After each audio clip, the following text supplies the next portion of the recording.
네, 강프로입니다. 자, 두산 에너빌리티 보겠습니다. 자, 오늘 1.4% 떨어져서 끝났습니다.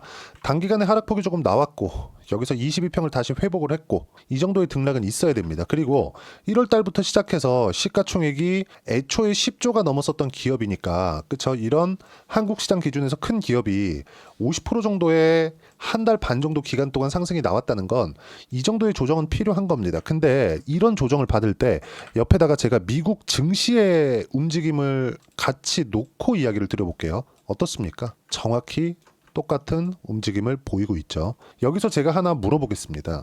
미국 시장은 앞으로 떨어질까요? 아니, 반대로 물어볼게요.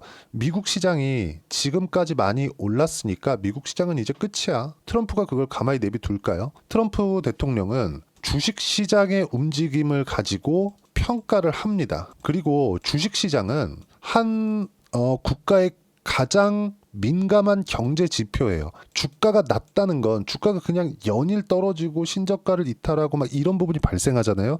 그럼 그 나라의 경기 자체는 좋지 않다는 겁니다. 그리고 무엇보다 미국 시장에서는요. 진짜 특히나 미국 시장은 주식 비중, 일반 시민들의 주식 비중이 월등히 높습니다. 그렇죠?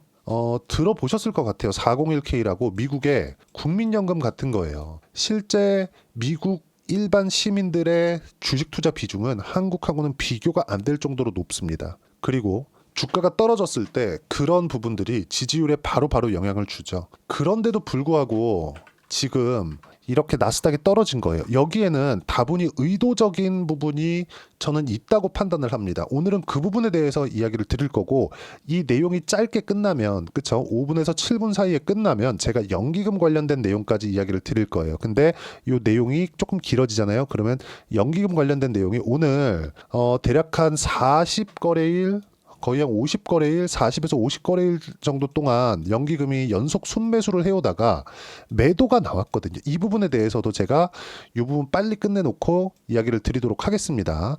만약에 이 내용을 이야기를 못하면 내일 영상에 제가 담도록 할게요. 이 내용도 좀 중요한 내용입니다. 자, 그러면 미국 시장이 이렇게 떨어진 의도가 뭘까? 그걸 한번 생각해 봅시다. 자, 미국 시장은 장기간 크게 상승을 했습니다. 왜 장기간 상승을 했을까요? 성장을 하고 있기 때문에. 주식시장이 올라가는 원인은 성장성 때문에 올라가는 겁니다. 지금 돈을 잘 벌어서 올라가는 게 아니에요. 우리가 실제 예를 한번 들어볼게요. 자, 내용 한번 보시면 삼성전자입니다. 삼성전자. 자, 삼성전자는 지금 54,000원이에요. 그리고 12월 달 정도인가? 이때 엔비디아에서 삼성 더 이상 못 믿겠다 이런 얘기가 실제로 나왔습니다. 그런데도 불구하고 주가 안 빠졌어요. 그렇죠? 엔비디아에서 삼성을 손절했는데도 불구하고 주가가 안 빠졌습니다. 엔비디아는 지금 최고 핫하죠. 그리고 두산 에너빌리티도 엔비디아하고 연관이 있습니다. 두산 에너빌리티하고 엔비디아하고 직접적인 거래 관계에 있다 이런 이야기를 드리는 게 아니라 엔비디아는 지금 AI 시대를 만나서 GPU 가장 많이 판매하고 있죠. 하이닉스가 삼성전자보다 강한 이유가 HBM을 석권했기 때문에 그렇습니다. 실제 하이닉스의 HBM은 27년까지 완판이에요. 물량이 없습니다. 어디로 들어가요? 엔비디아로. 그러면 엔비디아에서 GPU를 만들고 이 GPU를 뭘로 만들어요? 데이터 센터. 데이터 센터를 만드는데 이 데이터 센터를 정부 측에서 지원을 합니다. 실제 트럼프 대통령이 취임한 지 며칠 지나지 않아서 했었던 이야기는 샘 올트먼과 손정희 회장을 그냥 앞에다가 딱 세워놓고 한국 돈으로 700조 이상의 투자 유치를 했다는 것. 그리고 그건 오픈 AI, 즉 챗 GPT를 운영하는 회사인 오픈 AI가 단독으로 사용하는 자금입니다. 이 모든 내용들은 순차적으로 GPU 구매에 들어갈 거예요. 데이터 센터를 짓는 데 들어가거든요. 그러면 이렇게 막대한 자금이 데이터 센터를 짓는 데 들어간다면 여기서는 전기를 공급해야 됩니다. 전기를 공급하기 전에 뭘 해야 돼요? 인프라 투자가 먼저 돼야 되죠. 그래서 현대일렉트릭이 상승하기 시작한 거고 현대일렉트릭이 떨어지기 시작한 그 내용은 실적이 좋아지는 부분까지 확인을 다 하고 난 다음이에요. 그럼 삼성전자를 보자고요. 어떤 상황이 나옵니까? 그쵸? 8만 원부터 9만 원. 거의 한 88,800원이니까 9만 원부터 쭉 떨어져서 5만 원대까지 떨어진 겁니다. 저가는 49,900원이에요. 거의 한 40% 정도 떨어졌는데 이렇게 떨어지는 과정에서 실적은 어떻게 됐느냐? 잘 보세요. 놀라실 수도 있습니다. 보세요. 24년도에는 32조를 벌었고요. 25년도에는 31조를 벌 거라고 예상치가 찍혀 있습니다. 그럼 23년도에는 얼마를 벌었냐? 6조 5천억. 그렇죠? 성장을 했는데 예상치보다 성장을 못했으니까 어떻게 돼요? 주가는 떨어지고 나니까 빠지지 않는다. 이건 뭐 했다는 겁니까? 선반영됐다. 그리고 성장성에 의해서 올라간다. 하나만 더 비교해 볼게요. 하이닉스입니다. 하이닉스 같은 경우에도 실제 25만 원 정도까지 올라갔었던 게 24년 7월 달이고요. 그리고 지금 현재 가격은 19만 2,400원이죠. 이 가격대를 비교해 보면 어떻습니까? 24년도에 23조 원을 벌었고요. 23년도에는 7조 7천억 원의 적자입니다. 그렇죠? 엄청나게 성장을 했죠. 성장폭이 삼성전자하고 비교할 수도 없어요. 삼성전자는 지금 성장성이 떨어진 것에 대한 가격 반영이 된 거고 돈은 30조 원 이상 40조 원 이렇게 벌기 때문에 주가가 더 이상 떨어지지 않는 겁니다. 주식시장은 이렇게 선반영되어서 움직인다. 그러면 24년 7월 달이니까 3분기죠. 3분기 실적 24년 9월 달. 그렇죠? 7, 8, 9월 달이니까 7조를 벌었고 24년 12월 달에는 8조를 벌었습니다. 그리고 6월 2분기까지는 5조 4천억을 벌었어요. 지금 실적이 70% 80%씩 더 좋게 나오잖아요. 근데 주가는 어때요? 더 낮아요. 성장성이 적용됐을 때 주가는 먼저 올라간다는 겁니다. 적자였을 때 하이닉스 주가 바닥부터 2배 올랐습니다. 그리고 24년도에 더 올라간 거예요. 무슨 얘기냐? 시장에서 인정해 줄 때부터 매매를 하자. 시장에서 인정해 주면 뭐가 들어와요? 돈이 들어옵니다. 자금이 들어와요. 그렇죠? 자금이 들어와서 이렇게 끌어올려진 겁니다. 그리고 이격이 발생한 구간에서는 당연히 조정을 받을 수밖에 없다. 이 조정 구간을 이용해서 우리는 매수 구간을 잡아야 되고 여기서도 중요한 건 싸게 살라고 노력하지 말자. 주식은 싸게 사서 비싸게 파는 게 아니라 비싸게 사서 더 비싸게 파는 겁니다. 그게 훨씬 쉬워요. 예를 들어서 그렇습니다. 에코프로를 제가 예로 한번 들어드릴게요. 에코프로가 엄청나게 많이 빠졌죠. 30만 원 가던 주가가 지금 얼마예요? 5만 원대입니다. 싸죠. 정말 쌉니다. 근데 이거 사면 어떻게 돼요? 코스피가 올라도 주식시장이 올라도 2차 전지는 지금 오를지 말지 조금은 올라갈 수 있겠죠. 근데 추세를 형성하는 데까지는 정말 1년 이상 걸린다. 1년 동안 내가 바닥을 잡으면서 계속해서 씨름할 것 같으면 이걸 하셔도 되지만 주식시장의 특징은 뭡니까? 단기간에 내가 어느 정도까지 수익을 낼 수 있는지 효율적인 투자를 하는 게 목적일 겁니다. 다들. 그렇기 때문에 우리는 시장에서 인정해주는 종목군들 내에서 공략을 해야 된다. 예를 들어서 그래요. 이거를 조금 더 길게 보면 21년 말부터 23년 초반 상승하는 이 구간까지 한번 보자고요. 이렇게 보면 너무 적게 보이니까 여기까지 한번 보겠습니다. 어떻습니까? 그렇죠? 신고가를 만들고 나서부터 시세 구간이 발생하죠. 우리는 확인하고 매매하는 게 정말 중요합니다. 이때 당시에 거래량이 올라가면서 계속해서 늘었던 이유도 이것 때문에 그래요. 그럼 지금 현재 두산 에너빌리티는 어떻게 봐야 돼요?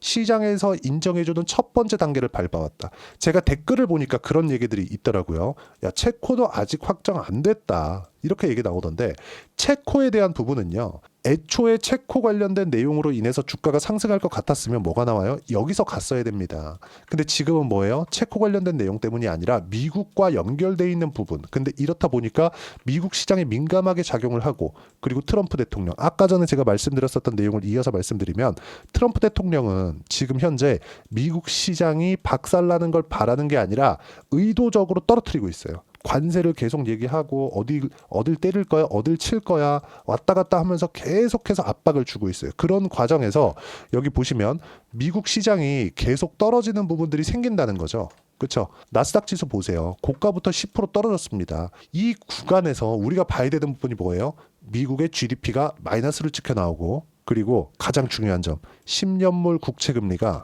지금 현재 저가 보면 4.18%까지 떨어졌습니다. 그리고 정확하게 2월 초순 2월 10일 이후에요. 어디요? 4.6%까지 올라가 있는 상태에서 이 상황을 만들어 놓은 거예요. 목적이 하나라는 거죠. 관세를 이야기를 하고 증시를 살짝 흔들면서 그리고 목적 요거. 이건 왜 그러느냐? 잘 보세요. 정말 중요한 내용입니다. 자, 요 내용 때문인데 미국에 갚아야 되는 돈이에요.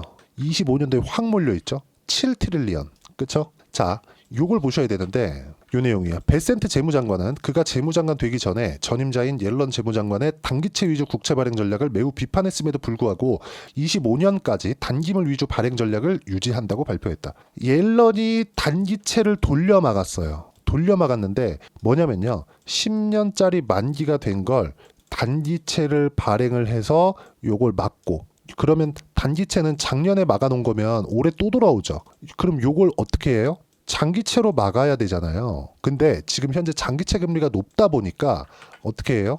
그렇죠. 베센트 재무장관도 지금 현재 미국의 재무장관입니다. 우리나라로 따지면 기재부 장관이 되겠죠. 그가 재무장관 되기 전에 전임자인 옐런 재무장관의 단기채로 돌려막는 국채 발행 전략을 매우 비판했는데 나도 그렇게 하고 있겠다. 이렇게 얘기를 하고 있는 거예요. 왜? 지금 어쩔 수 없으니까. 그러면 이 내용이 나왔다는 건 저는 힌트를 줬다고 생각합니다. 그게 무슨 힌트냐? 장기채 금리를 떨어뜨려서 장기채로 돌려칠 거다. 그렇죠. 그러기 위해서는 관세 관련된 내용, 미국이 경기 침체갈까 말까 이런 것들을, 그렇죠. 미국은 워낙에 탄력적으로 움직이니까 이런 상황을 지속적으로 의도적으로 만들어주는 겁니다.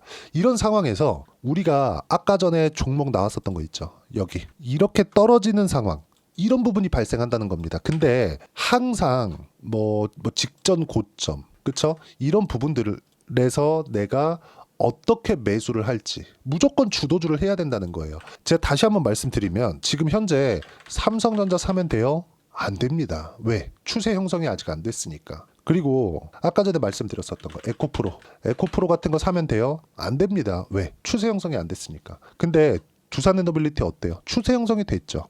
그렇죠. 단기간에 50% 올랐는데 여기서 이 정도 떨어질 수 있는 거 아닙니까? 그리고 정확하게 고점을 못 잡아요. 우리가 고점을 내가 정확하게 뭐 39,900원에 딱 팔 수 있으면, 아니면 3만 넘어서 딱 팔 수 있으면 여기도 잡아야지. 이게 지속 가능합니까? 그렇지 않기 때문에 우리는 이쪽 구간에서 매수하고, 어디에요? 고점 돌파.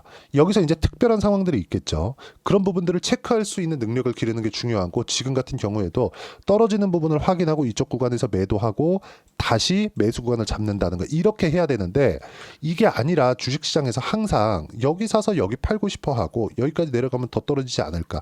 그럼 또 여기서 딱 팔잖아요. 야, 21선 깼다 팔잖아요. 다시 올라가면 여기서 또 하고, 흔들리는데 여기서 샀다 팔았다 몇 번 하다가 내가 못 해먹겠다 그러면 위로 올라가는 경우가 다반사입니다. 그래서 애초에 첫 번째 돌파 구간, 첫 번째 신고가 구간, 그리고 만약에 지금 미국 시장이 이렇게 다분히 의도적인 내용으로 움직이고 있다는 이런 부분이 파악을 하고 난다면 굳이 주도주를 매도할 필요가 없는 겁니다. 정말 가장 중요한 게 주식시장의 배경이에요. 그리고 시세가 움직이는 원리예요. 그리고 이런 부분이 끝나는 게 언제냐? 실적이 나왔을 때. 두산에너빌리티의 실적은 실제 지금 보잖아요. 좋지 못합니다. 이렇게 보면 24년도에 1조 벌었죠. 근데 이건 연결 실적이에요. 밥캣의 실적이 포함된 겁니다. 이거 별도로 바꾸잖아요. 어떻게 돼요? 반으로 줄죠. 그렇죠? 이런 상황이 된다. 지금 현재 두산에너빌리티는 원전 관련된 내용으로 인해서 실적이 나오고는 있지만 그렇게 많이 나오고 있는 것은 아니다. 그렇죠? 그리고 이 내용이 실적이 굉장히 긍정적인 내용으로 바뀌어가는 모습을 재무제표에 딱 찍힐 때, 좋은 실적 발표를 할 때, 그때까지 올라갑니다. 예를 들어서 그런 거예요. 하이닉스 이야기를 제가 한번 더 드리면, 하이닉스 일단 주가 먼저 보고 올게요. 주봉으로 보겠습니다. 자, 내용 보시면 23년 초반에 73,000원, 1년 지나니까 얼마예요? 14만원, 2배 올랐습니다. 그리고 또 6개월 지나니까 얼마? 25만원. 근데 23년도 실적 적자입니다. 마이너스 7조 7천억. 그리고 여기서 딱 2분기까지 해가지고 적자 번호 그냥 다 돌려 세웠습니다. 그리고 뒤에는 실적이 더 좋아졌어요. 근데 주가는 7월달 주가를 아직까지 회복 못하고 있다. 성장성이 부각되기 때문에 그렇습니다. 실제 실적 보겠습니다. 그렇죠? 하이닉스의 실적 보면 어때요? 23년도에 7조 7천억 적자, 24년도에 23조 4천억을 벌었죠. 실적이 훨씬 좋죠. 분기당 보면 어때요? 2분기까지 5조 4,600억 벌었고 24년도에 한 분기 3개월 만에 7조 원 벌었습니다. 이거 다 채웠죠? 그러니까 주가 어때요? 예상치를 넘어야 되기 때문에 주가가 떨어진 겁니다. 예상치를 넘는 실적을 발표해야 돼요. 근데 예상치를 넘을 수 있는 상황은 그때 가봐야 알겠죠. 그래서 우리는 가장 정당한 지표인 주가를 활용해서 매매를 하는 겁니다. 두산에너빌리티도 똑같다는 거예요. 여기서 우리가 체코 원전 관련된 내용들이나 여기에 자꾸 매몰되잖아요. 이거 되면 매수하고, 그러지 말라는 거예요. 확인하고 나서 매수를 해야 되고, 이 첫 번째 지표는 미국 시장의 움직임이고, 지금 현재 미국 시장이 가장 민감하게 반영하는 건 미국의 10년물 채권이다. 이 10년물 채권과 함께 두산에너빌리티를 어떻게 타점을 잡아야 되는지 전 어저께부터 다시 재매수를 시작을 했습니다. 이 부분까지, 실제 타점까지 제가 여기 소통방에서 무료로 공유를 해드리고 있습니다. 자, 내용 한번 보시면 오늘 같은 경우에요. 그쵸? 쭉 이렇게 내려보시면 3월 6일이죠. 자, 내용 보시면 어때요? 코스닥 하락. 미증시는 반등했고 코스닥은 하락. 이유는 금리 때문이다. 이거 아까 전에 말씀드렸죠. 최근 미국의 10년물 국채 금리가 내린 건 표면상으로는 경기 침체를 갈 수도 있다는 내용이 있고요. 그리고 개인적인 판단은 관세를 앞세워 10년물 채권 금리를 낮추고 금리가 낮아졌을 때 미국 정부 부채를 장기 채권으로 변경하려는 게 목적이다. 최근 미국의 하락은 의도적인 것이라고 보여진다. 왜? 트럼프 대통령이 의도해서 그쵸 일부러 미국 망해라 그러면서 경기 침체로 그냥 확 끌어내리지는 않겠죠. 이 상황을 만들지 않는다는 겁니다. 그 부분을 이야기를 드린 거고 내용 보시면 한국 시장은 오늘 알테오젠 등 주도주 쪽에서 하락을 시켰는데 두산 에너빌리티도 마찬가지예요. 자, 미국 시장이 반등을 했는데 그쵸 대부분 오른 종목들이 없습니다. 큰 종목군들 중에서는 없어요. 삼성전자, 보합, 하이닉스, 보합, 그쵸? 두산에너빌리티도 1.5%좀 떨어졌고 바이오 쪽에서 하락을 시켰는데 그건 바이오가 금리에 민감하게 작용하고 있기 때문이고 그리고 두산에너빌리티보다 바이오의 밸류에이션 훨씬 더 높죠. 금리에 대한 반영치가 훨씬 더 높은 겁니다. 그쵸? 그리고 그동안 강했었던 하나오션이나 조선주 쪽들 이런 쪽도 오늘은 시세가 안 나왔어요. 미증시가 반등을 했는데 그만큼 금리가 중요하다. 지금 가장 중요한 건 금리에 대한 파악을 하고 금리가 어느 정도 돌아섰을 때 내가 어떤 가격대에 매수할지 그쵸? 두산에너빌리티를 왜 지금 매수하는지 이 부분은 미국 시장이 왜 다 떨어졌고 이 떨어지는 부분에서 금리가 어떤 작용을 하는지 이 부분을 이해를 해야 된다는 겁니다. 그리고 그런 내용들을 소통방에서 무료로 공유를 해드리고 있습니다.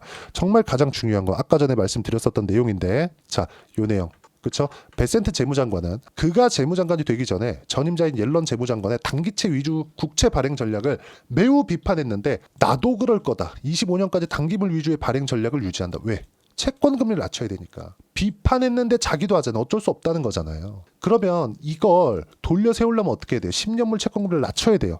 근데 강제적으로 금리를 인하시켰을 때 인플레이션이 올 수도 있죠.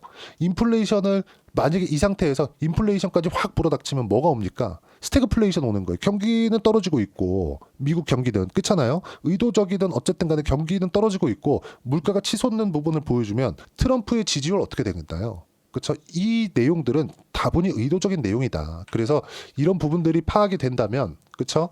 지금 두산에너빌리티를 포함해서 매수 구간을 잡아야 되는 게 맞습니다. 여기서 가장 중요한 시장 배경에 대한 이해가 끝났다면 당연히 가격이 중요한 거죠. 그렇죠? 그런 결과 쭉 올려서 보시면 보세요. 삼성중공업 같은 거 15% 수익정, 하나오션 같은 거 1월 달에 50% 이상 수익 구간을 만들어냈습니다. 그렇죠? 자, 그리고 두산에너빌리티도 3월 5일 날 매수 구간을 잡기 시작을 했다. 오늘 소폭 떨어졌지만 다시 매수 구간을 잡을 겁니다. 이런 모든 내용들을 소통방에서 무료로 공유를 해드리도록 할 테니까 구독과 좋아요 눌러주시고 댓글 하나씩 달아주시면 무료 입장 가능하고요. 입장 링크를 공유해드릴 수 있게 010-8713-1916으로 구독이라고 문자 보내주시면 소통방 입장 링크 순차적으로 공유를 해드리도록 하겠습니다. 자, 그러면 소통방에서 진행했었던 내용들이 어느 정도까지 성과를 내왔는지 그쵸? 실제 내용이 필요하겠죠. 그 내용에 대해서는요. 여기 제가 실제 거래한 내용을 가지고 이야기를 드리도록 할게요. 자, 현대마린엔진 조선주입니다. 그쵸? 대형 조선사들이 강한 시세를 낼 때 현대마린엔진 같은 종목군들 이 원래 STX 중공업이거든요. 이런 종목군들도 강세를 보일 텐데 이것도 어떻게 봅니까? 상황 다 발생하고 나서 그렇게 매수를 했을 때 36% 수익 구간 그리고 나서 1월달 같은 경우에도요 한화오션 그쵸 상승하는 구간 모두 확인하고 매수를 했을 때 지금 관세 얘기가 안 나오고 있는 게 하나오션이나 그런 쪽이잖아요. 방산이나 그쪽이잖아요. 이런 부분들이에요. 어때요? 57% 수익 구간 꾸준하게 성과를 내고 있는 이유는 확인하고 매매를 하기 때문에 그렇습니다. 여기까지 빠질 거야 더 빠지면 여기까지 올라갈 거야 그냥 올라가면 그렇게 예상하는 부분들만 둬서 우리가 매매를 하기 시작하면 정말 그 내가 팔면 올라가고 내가 사면 내려가는 그런 부분만 생깁니다. 예상하지 말고 확인하고 매매를 하라는 거고 이렇게 매매를 하는 실시간 타점을 소통방에서 무료로 공유를 해드리고 있으니까 구독과 좋아요 눌러주시고요. 댓글 하나씩 달아주시고요. 여기 입장 링크를 공유해드릴 수 있게 010-8713-1916으로 구독이라고 문자 보내주시면 소통방 입장 링크 순차적으로 공유를 해드리도록 하겠습니다. 자, 그리고 이렇게 매매하기 위해서 50% 이상씩 수익을 내기 위해서 우리가 어떤 가격대를 잡고 이론적으로 파악을 해야 되는지 그 부분은요. 여기 두산에너빌리티의 단기 보유 전략, 가격 전략 두 가지인데 단기 2주입니다. 2주 동안 수익 전환 시키고 나서 종목을 체크할 수익할 수 있는 방법, 그러려면 가격에 대한 이해가 필요합니다. 이 두 가지 내용을 무료로 공유를 해드리도록 할 테니까 구독과 좋아요 눌러주시고요. 010-8713-1916으로 두산 에너빌리티라고 문자 보내주시면 단지 가격 전략 함께 공유해드리도록 하겠습니다. 자, 1월 달에 종목 장세 지나갔고, 그리고 두산 에너빌리티 이야기를 드리고 있으니까 이야기를 또 드려야겠죠. 자, 보세요. 두산 에너빌리티 실제 실적 보세요. 그쵸? 제가 매매한 내용입니다. 실제 매매한 실적을 보면 이쪽 구간에서 체코 원전 관련된 기대감 저도 있었습니다. 근데 여기 보시면 어때요? 4%밖에 수익을 못 냈어요. 체코 원전 관련된 내용이 실제 긍정적으로 나왔음에도 불구하고 주가가 안 갔다는 거죠. 시장에서 인정을 안 해줬다는 겁니다. 그런 내용이 지금 또 나온다고 여기서 인정을 해줘요? 안 그래요. 무조건 미국하고 연결이 지어졌을 때 이런 식으로 확인하고 매수가 가능하다는 거고, 아직 매매 중에 있고, 어저께 여기 소통방에서 제가 실제 공유를 드렸습니다. 우리의 목적은 알테오젠이나, 그쵸? 쭉 보시면 어떻습니까? 수익 구간 계속 발생하죠. 그쵸? 지금 마찬가지예요. 그쵸? 시장이 이렇게 어려운데도 불구하고 수익 구간 계속해서 만들어내고 있고, 반도체가 강할 때 뭐 DI나 그런 종목입니다. 상승하는 구간에 맞춰서 매매를 했을 때 25%, 14% 꾸준하게 수익 구간, 그쵸? 조선주 같은 거 충분하게 수익 구간 내고 있으니까, 이런 식으로 주도주를 어떻게 잡아야 되는지 이런 부분은 소통방에서 공유를 해드리고, 그리고 3월 달에 어떻게 주도주를 잡아야 되는지 제가 딱 한 종목만 준비를 해놨으니까 영상 끝까지 시청하시고요. 모든 분들이 성공 투자하셨으면 참 좋겠습니다. 자, 여전히 시장은 녹록지 못합니다. 이런 상황이 벌어지는 건 어쩔 수 없습니다. 이런 상황에서도 수익이 나는 종목들의 구조는 변하지 않습니다. 즉, 대시세 종목에 대한 구조는 변하지 않는다는 거고, 실제 제가 소통방에서 지속적으로 이야기를 드리고 있는 내용도 대시세 종목이나 시장 주도주를 공략하는 건 철저하게 가격 분석을 하라고 이야기를 드리고, 가격 분석 이후에는 이슈에 대한 파악, 그리고 이슈를 파악하고 나서는 다시 내가 얼마에 매수할지 그 타점에 대한 부분을 지속적으로 언급을 하고 있습니다. 자, 근데 생각해 보세요. 시장이 굉장히 어려웠습니다. 어려운 상황에서의 어떤 종목들이 강했냐 보면 반도체와 그리고 바이오입니다. 자, 실제 여기 보면요. HLB에 제가 실제 매매한 내용을 띄워놓고 보여드리고 있는데, 1월 22일부터 매매를 시작해서 4일 동안 31%의 수익 마감이 됐고요. 그리고 여전히 신고가 종목입니다. 자, 그리고 그 다음 어보브 반도체, 이름을 보시다시피 반도체 종목이죠. 그리고 AI 반도체는 지속적으로 강세를 보이고 있습니다. 이 종목도 신고가를 먼저 달성한 이후에 제가 21%의 단기간에 21%의 큰 수익을 내고 마감이 됐습니다. 다시 재공략을 준비하고 있고, 이런 부분은 소통방에서 다 공유를 해드립니다. 자, 그리고 코세스. 자, 코세스 같은 종목도 당연히 그쵸, 신고가 종목이고요. 그리고 반도체 종목입니다. 이 종목도 영업일 기준에서 이틀 동안 대략 한 15%의 수익 마감이 됐습니다. 내용을 한번 보시면 어떻습니까? HLB를 포함해서 뭐 30%, 20%, 뭐 15% 이런 식의 수익이 지속적으로 발생하고 있는데, 이 세 종목 모두 다 신고가 종목이고, 1월 달에 시장이 약세를 보이고 있는 구간에서도 강했었던 그런 종목입니다. 특징점이 하나 있는데, 그 이슈에 앞서서 가격이 먼저 반영했다는 거죠. 그렇게 제가 가격을 먼저 보고 이슈에 대해서 파악하는 이유는 결과적으로는 큰 시세를 먹기 위한 사전 준비 작업입니다. 실제로 큰 시세를 먹기 위해서 사전 준비 작업을 했을 때 여기 레인보우 로보틱스 127%, 그리고 ISC 98%, 그리고 한미반도체 97%의 큰 수익을 내는 상황을 만들 수 있습니다. 어떤 식으로 소통방에서 진행됐는지, 그쵸? 그 상황을 제가 이야기를 드린 건데, 이런 상황도요, 당연히 신고가를 공략했을 때 가능한 겁니다. 자, 그러면 이번에도 마찬가지입니다. 그쵸? 정부 주도의 코리아 디스카운트 해소 방안이 2월 달에 발표를 하고요. 그리고 2월 달에 발표된 내용을 토대로 주가가 움직이는 게 아니라 이미 움직인 내용이 있죠. 실제 이 내용은 크게 중요한 게 아니라는 겁니다.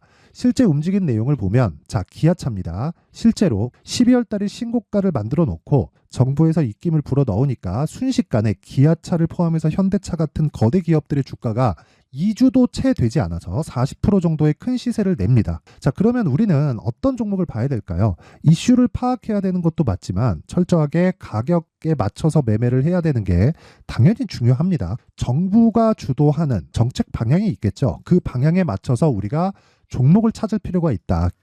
자, 그러면 답이 나왔습니다. 정부가 주도하는 방향에 맞춰서 제2의 기아차를 찾는 게 지금은 중요하다. 근데 정부 정책의 방향에 맞게 가자. 그랬을 때 앞서서 제가 보여드렸었던 내용인 여기 레인보우 로보틱스 127% 그리고 ISC 98% 그리고 한미반도체 97%와 같은 수익을 낼 수 있습니다. 물론 시간에 대한 부분은 최소 2주의 시간이 필요하고요. 그리고 최장 3개월 안에 끝내야 됩니다. 자, 기아차의 시세를 보셨던 것과 같이 2월 달에 정부 정책의 방향이 결정되고요. 바로 3월 달이면 시행입니다. 자, 그러면 우리는 거기에 맞춰서 당연히 종목을 찾아야 되고 제가 제2의 기아차를 찾아놨습니다. 제가 아까 전에 소통방에서 이야기를 드렸었던 내용 다 공개를 해드렸는데 그 내용처럼 종목만 받고 싶다 하시는 분들은요. 상단에 있는 제 전화번호로 대시세, 자, 대시세라고 문자를 보내주시면 정부 정책의 방향에 맞는 종목을 모든 분들에게 무료로 공개를 해드리도록 하겠습니다. 자, 제가 원하는 건 채널 성장이 목적입니다. 자, 그래서 구독과 좋아요 꼭 좀 부탁드리고요. 모든 분들이 정부 정책에 맞는 방향으로 매매를 이어가서 큰 수익 보셨으면 좋겠습니다.